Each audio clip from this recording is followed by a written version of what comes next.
Welcome students. आज हम पढ़ने जा रहे हैं सब्जेक्ट इंग्लिश की क्लास 10th की वर्कशीट नंबर 18 जो 15 अगस्त 2020 को directorate of education GNCT of Delhi द्वारा आपको सेंड की गई है।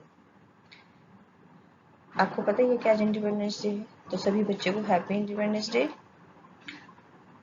चलिए आगे देखते हैं। नेम ऑफ द स्टूडेंट्स, यहाँ पे अपना नाम लिखिए। Name of the class teacher, यहाँ पे अपने क्लास टीचर का नाम लिखिए। बेटा जो आज की वर्कशीट है इसमें हम दो चीजें पढ़ने जा रहे हैं। पहला तो हम पढ़ेंगे, एक टॉपिक है रेजिलेंस, उसके बारे में कि रेजिलेंस क्या होता है, और दूसरा एक जो आपका क्वेश्चन है वो है आर्टिकल से रिलेटेड। आपको जो क्वेश्चन दिया गया है उसमें आपको आर्टिकल लिखना है। तो पहले हम इससे पढ़ लेते हैं। In the difficult situation scene around the world today, conflict, greed, insensitivity and distress can be seen at many places। ये कहा है कि आजकल जो डिफिकल्ट सिचुएशन चल रही है दुनिया में, उसमें कॉन्फ्लिक्ट, ग्रीड, लालच, insensitivity, distress can be seen. ये सारी चीजें देखी जा सकती हैं कई जगह पर।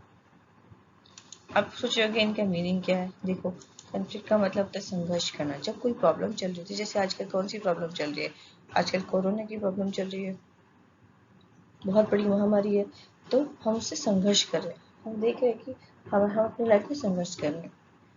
सभी लोग बड़ी डिफिकल्टी के साथ अपना लाइफ स्पेंड कर रहे हैं। ग्रीड का मतलब होता है लालच, और इनसेंसिटिविटी असंवेदनशीलता, मतलब कि फीलिंग्स नहीं है, फीलिंग्स ना होना। स्ट्रेस, परेशानी, पीड़ा, विपत्ति, ठीक है, ये सारे इनके मीनिंग होते हैं। However, the strength built by you and your family, school, teachers and friends has helped you।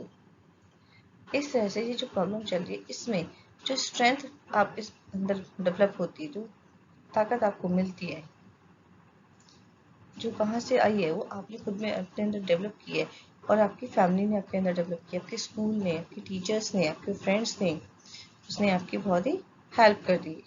ठीक है। Connecting to people, helping others, building relationship, taking care of your health are always a way of building your willpower। आपकी will power कैसे बढ़ती है? Will power क्या होती है? इच्छा शक्ति, लोगों से कनेक्ट होना, उनसे जुड़ना, उनसे बात करना, हेल्पिंग अदर्स, दूसरों की हेल्प करना, अच्छे रिलेशनशिप डेवलप करना, हेल्थ जो है, अपनी हेल्थ का ध्यान रखना। ये कुछ चीजें हैं जिसकी वजह से आपकी इच्छा शक्ति जो है बहुत ज्यादा बढ़ जाती है किसी काम को करने की। हाँ, तो क्या हमारे अंदर क्या एटीट्यूड है? यस, हम इस काम को कर सकते हैं। The online classes, worksheets and interaction with your teachers has helped you build resilience। जो ऑनलाइन क्लासेस है, वर्कशीट है, और आपके टीचर के साथ जो आपका इंटरेक्शन है, मतलब अपने टीचर से आप बात कर पा रहे हो ना इस टाइम पर भी, ये आपकी क्या कर रहे हैं? बहुत बड़ी हेल्प कर रहे हैं। क्या करने में? रेजिलेंस बिल्डअप करने में। अब रेजिलेंस क्या होता है? रेजिलेंस होता है किसी चीज से उबरना। ठीक है। जैसे कि अभी प्रॉब्लम चल रही है और इसको आपने, इस प्रॉब्लम में भी आपने अच्छे से रहना सीख लिया है। समझ आ गया? डिक्शनरी का मीनिंग उसका लुटाव होता है, पलटाव, लचीलापन। ठीक है, ये सब क्या होते हैं? रेजिलेंस का मीनिंग है। अब रेजिलेंस अभी अगर नहीं समझ में आया तो इसको ऐसे भी समझ सकते हैं कि जो आपकी ताकत है। कुछ लोग क्या करते हैं कि जब प्रॉब्लम आती है तो बहुत ही परेशान हो जाते हैं कि नहीं, हमसे नहीं होगी, ये परेशान हो रही है, बहुत ज्यादा डर जाते हैं और अपने आप को क्या कर लेते हैं? निराश कर लेते हैं। लेकिन ऐसी पावर जिसमें हम सोचते हैं कि नहीं, हमें इस प्रॉब्लम से लड़ना है, लड़के इससे जीतना है, वही क्या कहलाता है? रेजिलेंस कहलाता है। चलिए और इसके बारे में जान लेते हैं, रेजिलेंस क्या होता है। Resilience is the ability to mentally or emotionally cope with a crisis or to return crisis status quickly। Resilience क्या है? एक एबिलिटी, एक योग्यता है जिसमें आपके जो दिमाग की और आपके इमोशंस की कॉप विद क्राइसिस, जो क्राइसिस से लड़ने में, उबरने में सहायता करती है। और क्या करती है? To return pre crisis status quickly, और जब प्रॉब्लम नहीं थी उससे पहले, जब हम अच्छे से रह रहे थे, उस पर वापस लौटने के लिए हमारी हेल्प करती है। Resilience means knowing how to cope of setbacks or barriers or limited resources। Resilience हमें ये रेजिलियंस का जो मीनिंग है ये भी है कि हम किस तरह से हम सेटबैक्स कर सकते हैं, मतलब कि पहले की तरह रह सकते हैं, और जो हमारे साथ कब कैसे रह सकते हैं, जो हमारे पास लिमिटेड रिसोर्सेज है। जैसे मान लीजिए अभी आप घर पर है और जब लॉकडाउन का टाइम चल रहा था तो आपके पास लिमिटेड रिसोर्सेज थे, चीज़ें बहुत कम थी, उन्हीं में आप काम चला रहे थे और अच्छे से अपनी लाइफ को स्पेंड कर रहे थे। ठीक है, अभी भी हम अपनी लाइफ को अच्छे से स्पेंड कर रहे हैं, घर से बाहर नहीं निकल रहे हैं, कुछ चीज़ों का ध्यान रख रहे हैं। तो क्या है, ये जानना है कि कैसे हमें वापस पैसे वाली जिंदगी लेकर आनी जैसे पहले थी, और वो भी कैसे, लिमिटेड रिसोर्सेज के साथ, और जो चीज़ें हमारे साथ, जो रुकावटें हमारी लाइफ में आ रही है उनको पार करते हुए। It is a measures of how much you are want something. और एक मेजर भी है, एक तरीका भी है कि आप किस तरीके से किसी चीज़ को कितना चाहते हैं, and how much you are willing, और आपकी कितनी इच्छा है, and able to overcome obstacles to get it, और आप किस तरीके से उन प्रॉब्लम्स को पार करके आगे बढ़ जाते हैं। यही आपका क्या है, रेजिलेंस है। ठीक है, और जो इन चीज़ों को, इन मुसीबतों को पार करके आगे नहीं बढ़ता वो हार जाता है, और जिन सारी मुसीबतों को पार करके आगे बढ़ जाता है वो जीत जाता है। तो कभी भी प्रॉब्लम से, क्राइसिस से या ऑब्स्टिकल्स से हमें घबराना नहीं चाहिए। हमें ये देखना चाहिए कि उन प्रॉब्लम्स को हम कैसे सॉल्व कर सकते हैं, कैसे ऐसी प्रॉब्लम्स के रहते हुए भी हम अपनी लाइफ को अच्छा बना सकते हैं। चलिए आगे चलते हैं। अब यहाँ पे आपको रेजिलियंस के बारे में पूरा एक चार्ट दिया हुआ है, और ये बताया है कि रेजिलियंस के अंदर क्या क्या चीजें आती है। रेजिलियंस में हम किस किस चीज को इंक्लूड कर सकते हैं। देखो, स्ट्रेंथ, आपकी स्ट्रेंथ भी इस टाइम पे जज की जाती है क्या। ठीक है, आपकी स्ट्रेंथ इसमें बहुत बड़ा रोल प्ले करती है। फिर दूसरी बात है कॉन्फिडेंस। कॉन्फिडेंस अपने अंदर कितना है कि हाँ आप किसी काम को कर पाएंगे या नहीं। कॉन्फिडेंस भी आपको अपना बिल्डअप करना चाहिए इस टाइम पर। मोटिवेट, प्रेरणा, खुद को भी प्रेरित करना चाहिए, और दूसरे जो आपको प्रेरणा दे रही है उससे भी आपको बहुत कुछ सीखना चाहिए, और आपको दूसरों को भी मोटिवेट करना चाहिए। प्रोटेक्टिंग सेल्फ, अपना ध्यान रखना चाहिए, अपनी सुरक्षा का, अपनी हेल्थ का, इन सब चीज़ों का अपना ध्यान रखना चाहिए, अपने आप को प्रोटेक्ट रखना चाहिए प्रॉब्लम से। एफर्ट, आगे बढ़ते रहने की कोशिश करते रहना चाहिए। चेंज, चेंज का क्या मतलब है, जैसे लाइफ चेंज होती है ना। अब क्या चेंजेस आए हैं कि हमें स्टे होम, यानी कि घर पे रहना चाहिए। ऐसी जो प्रॉब्लम चल रही है पेंडेमिक में, तो जो चेंजेस आए हैं हमारी लाइफ में, इसमें क्या है कि हम घर पे रहना चाहिए, सोशल डिस्टेंसिंग का हमें ध्यान रखना है। तो ये चीज़ें हमने सीखी है, तो ये जो चेंज आया है लाइफ में इसको हमने एक्सेप्ट कर लिया है। तो जो बदलाव आता है लाइफ में हमें उसे अच्छे से एक्सेप्ट कर लेना चाहिए। ये नहीं होना चाहिए कि नहीं हम ऐसे बाहर, हम तो बाहर जाएंगे ही जाएंगे, तो वो आपके लिए ठीक नहीं होगा। ये एग्जाम्पल के लिए बता रही हूँ मैं। एजिलिटी, एजिलिटी, ये सारी चीज़ें जो आपके अंदर आ जाएगी होंगी, तो आप क्या एक एजिलिटी महसूस करेंगे, फुर्ती महसूस करेंगे, और आप आगे बढ़ते चले जाएंगे। समझ में आ गया।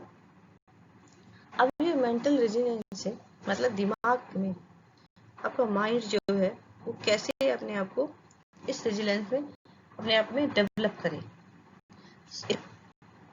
क्लॉकवाइज चलेंगे। लाइक योरसेल्फ, अपने आप को पसंद करना सीखो। ठीक है, जब आप अपनी छोटी छोटी बातों को पसंद करना सीखेंगे, अच्छी अच्छी बातों को, तो आपके अंदर कॉन्फिडेंस डेवलप होगा। अडेप्ट टू चेंज, जो बदलाव हमारी जिंदगी में आया उसके आदी हो जाओ। अभी क्या बदलाव आया है, यही ना, चेंज आया ना हमारी लाइफ में भी, 2-3 महीनों से चेंज आया बहुत बड़ा। लाइफ एकदम से चेंज हो गई है, बदल गई है, तो आपने उसके साथ रहना सीख लिया है। डेयर टू से नो, नो कहना भी सीख लो। कभी कभी हमें गलत चीजें होती है, उसके लिए हम नो कहना चाहिए। गो फॉर इट, कुछ काम आप करना चाह रहे हैं, अच्छा काम है तो करो, करो करके देखो कैसा है वो। टॉक अबाउट इट, और जो कुछ करना चाह रहे हो उसके बारे में आप किसी से बात भी कर सकते हो, डिस्कस कर सकते हो, हेल्प ले सकते हो। ट्राई समथिंग न्यू, कुछ नया करने की कोशिश करो। Take the bad with the good, गलत चीजें और अच्छी चीजें, जब हम कुछ काम करते हैं तो उसमें हमें कुछ गलत चीजें भी मिलती है और अच्छी चीजें तो मिलती ही हैं, तो हमें उन चीजों को नेगेटिव, बहुत ज्यादा नेगेटिव नहीं लेना चाहिए। हाँ, जब हम कुछ अच्छा करना चाह रहे हैं, कुछ जैसे मान लीजिए आपने कुछ अच्छा काम किया तो उसकी तारीफ भी आपको मिलेगी। किसी को काम बहुत ज्यादा, सबको तो बहुत अच्छा लगेगा, कुछ लोग ऐसे होंगे जिन्हें वो काम बिल्कुल पसंद नहीं आएगा। तो अच्छे के साथ साथ बुरे को भी आपको सहन करना सीखना चाहिए, बैड को भी अपने साथ लेके चलना चाहिए। Relax and get go, relax करो, दिमाग को शांत रखो और आगे बढ़ो। सेट गोल्स, अपने गोल बनाओ, एम बनाओ कि आपको करना क्या है, आप क्या करना चाहते हो, किस तरह से आप आगे बढ़ना चाहते हो। गेट फिट, फिट रहो बिल्कुल, एक्सरसाइज करो, अपना खाने पीने का ध्यान रखो। आस्क फॉर हेल्प, आप हेल्प लेना कोई बुरी बात नहीं, आप हेल्प ले सकते हो, अपने टीचर से हेल्प ले सकते हो, स्टूडेंट्स जो बाकी स्टूडेंट्स आपके फ्रेंड्स हैं उनसे हेल्प ले सकते हो, अपने पेरेंट्स से हेल्प ले सकते हो, किसी से भी जिससे भी आप हेल्प लेना चाहो हेल्प ले सकते हो। काउंट ऑन फ्रेंड्स, फ्रेंड्स का भी आपको ध्यान रखना है, फ्रेंड्स के साथ भी आपको डिस्कस कर सकते हो। तो ये सारी चीजें हैं जो आपके माइंड को स्ट्रांग बनाती है और आपके अंदर क्या करती है, रेजिलियंस डेवलप करती है। समझ आ गया बेटा रेजिलियंस क्या होता है? अच्छे से शायद आपको समझ में आ गया होगा, मुझे लगता है। चलो तो अगर समझ आ गया तो आगे चलते हैं। ये आज का आपका होमवर्क है, इसमें आपको क्या करना है, राइट एन आर्टिकल, एक आर्टिकल लिखना है इन 120 एंड 150 वर्ड्स, 120 से 150 वर्ड्स के बीच में। इसी तरह का क्वेश्चन आपको पेपर में भी देखने के लिए मिलेगा। About how your classes, worksheets, your teachers and friends have helped you build resilience in these difficult times. ये जो डिफिकल्ट टाइम चल रहा है, अब जब आप घर पे बैठ के पढ़ रहे हो, आप आदी हो गए ना घर पे बैठ के पढ़ने के, सीख गए हो कि घर पे बैठ के भी पढ़ सकते हैं, हम ऑनलाइन पढ़ सकते हैं, टीचर से ऑनलाइन बात कर सकते हैं, अपने फ्रेंड से भी फोन पे हम डिस्कस कर सकते हैं। तो ये सारी चीजें आपने सीख ली है जो डिफिकल्ट टाइम है, ठीक है। तो इसके बारे में आपको लिखना है और जो हेडिंग हो जाएगी इस क्वेश्चन की वो हो जाएगी वी शैल ओवरकम, मतलब कि एकदम एक दिन हम इससे उभर जाएंगे, यानी कि क्या होगा, ये बीमारी एक दिन क्या खत्म हो जाएगी, हम इससे आगे बढ़ जाएंगे। गाना सुने ना इंग्लिश में, हिंदी में है ना, हम होंगे कामयाब, तो इंग्लिश में क्या कहते हैं, वी शैल ओवरकम, ठीक है। तो इसका हम आंसर देख लेते हैं कैसे मैंने लिखा है। ये है आपके क्वेश्चन का आंसर और इसकी हेडिंग है वी शैल ओवरकम। आर्टिकल की हेडिंग ऐसे लिखी जाती है और इसके बाद आप अपना आर्टिकल लिखना शुरू करेंगे। आर्टिकल को लिखने का तरीका यह है कि सबसे पहले जो भी प्रॉब्लम दी गई है उसको आप डिफाइन करेंगे, उसके बाद उसको एक्सप्लेन करेंगे, एक्सप्लेन करने के बाद में लास्ट में आपको कंक्लूजन लिखना है, ठीक है। चलिए शुरू करते हैं। World is facing the pandemic situation due to कोविड-19 विद मैनी हर्डल्स। जो दुनिया है, जो संसार है, इस पैंडेमिक में, पैंडेमिक क्या होता है, महामारी, जो महामारी की सिचुएशन क्रिएट हुई है कोविड-19 की वजह से, इसको फेस करिए बहुत सारी ऑब्स्टिकल्स के साथ में, हर्डल्स के साथ में। हर्डल्स का मतलब भी ऑब्स्टिकल्स होते हैं, यानी कि रुकावटें। All are trying to cope with it at their level best, और सभी इससे उबरने की कोशिश करें, अपने अपने लेवल पे बेस्ट दे रहे हैं। And will certainly overcome one day by developing resilience, और एक दिन जो डेफिनेटली ये क्या है, सर्टेनली एक दिन क्या होगा, इस प्रॉब्लम से हम उबर जाएंगे। कैसे उबरेंगे, हमें क्या करना होगा, इसके लिए अपने अंदर रेजिलियंस डेवलप करना होगा। अब रेजिलियंस क्यों, आप सोचोगे इसके लिए दवाई होनी चाहिए। रेजिलियंस इसलिए कि आप जब घर पे हो तो आपके अंदर एक नेगेटिविटी आ जाती है, आप घर से बाहर नहीं जा रहे हो, एक ही जगह पे रह रहे हो, तो आपके अंदर क्या इंटरनल पावर और फिजिकल पावर को डेवलप करने की जरूरत पड़ती है। इसीलिए यहाँ पे क्या है, रेजिलियंस को इंपोर्टेंस दी गई है। मेडिसिन के साथ साथ आपको रेजिलियंस की भी जरूरत है। Resilience is a measure of how much we want something. Resilience एक ऐसी मेजर है जिसमें हम कितना चाहते हैं, किसी चीज को कितना चाहते हैं, and how much we are willing, और कितनी हमारी इच्छा शक्ति है उसको पाने की, and able to overcome obstacles to get it. Obstacles again hurdles and, और क्या होता है इसका मतलब, रुकावटें। और हम अंदर कितनी एबिलिटी है, जो हमारी लाइफ में ऑब्स्टिकल्स आई है, जो परेशानियां आई है, रुकावटें आई है, उन्हें उनसे उबरने की कितनी हमारे अंदर एबिलिटी है। चलिए आगे देखते हैं, ये हमने डिफाइन कर दिया प्रॉब्लम को। अब देखते हैं इसमें और एक्सप्लेन करते हैं इसे। At this difficult time of pandemic, ये जो पैंडेमिक का डिफिकल्ट टाइम चल रहा है, मुसीबत का जो समय चल रहा है, इसमें क्या हुआ, स्टडी बहुत ज्यादा इफेक्ट हुई, study effect lots.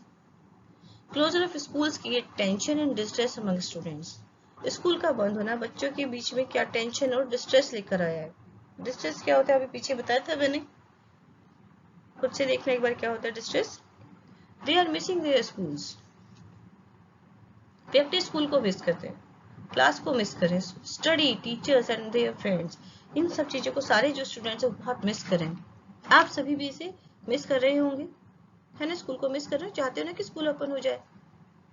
In such a hard time, इस डिफिकल्ट समय में online classes and WhatsApp group give a hope. इस मुसीबत के समय पे जो ऑनलाइन क्लासेस है और जो व्हाट्सएप ग्रुप बने हुए हैं आपकी क्लासेस के, वो आपको क्या दे रहे हैं कि आशा दे रहे हैं। They get worksheet daily on student WhatsApp class group. जो स्टूडेंट है उन्हें डेली वर्कशीट मिलती है। कहाँ पे, कैसे मिलती है? व्हाट्सएप ग्रुप जो बने हुए हैं आपके, उन पर आपको वर्कशीट मिलती है।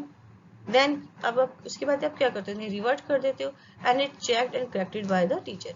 और ये चेक की जाती है और अगर उसमें कोई मिस्टेक होती है तो आपके टीचर से चेक करके आपको वापस सेंड कर देते हैं। इससे क्या होता है? Develop connectivity with teachers and students. ये आपके स्टूडेंट्स और टीचर्स के बीच में कनेक्टिविटी, एक इंटरेक्शन बनाते हैं। और क्या होता है? आप अपने फ्रेंड से भी इसमें इंटरेक्ट कर सकते हो, फ्रेंड के साथ में भी आपका इंटरेक्शन होता है। This process give us strength. अब यह लास्ट का जो पैराग्राफ है, इसमें हमने कंक्लूजन लिखा है कि ऐसा होने से क्या होता है। ये जो प्रोसेस है, जो वर्कशीट आने का प्रोसेस है, इससे क्या होता है? आपको स्ट्रेंथ मिलती है। Fill us with confidence. ये हमें क्या करती है? कॉन्फिडेंस से भर देती है ना।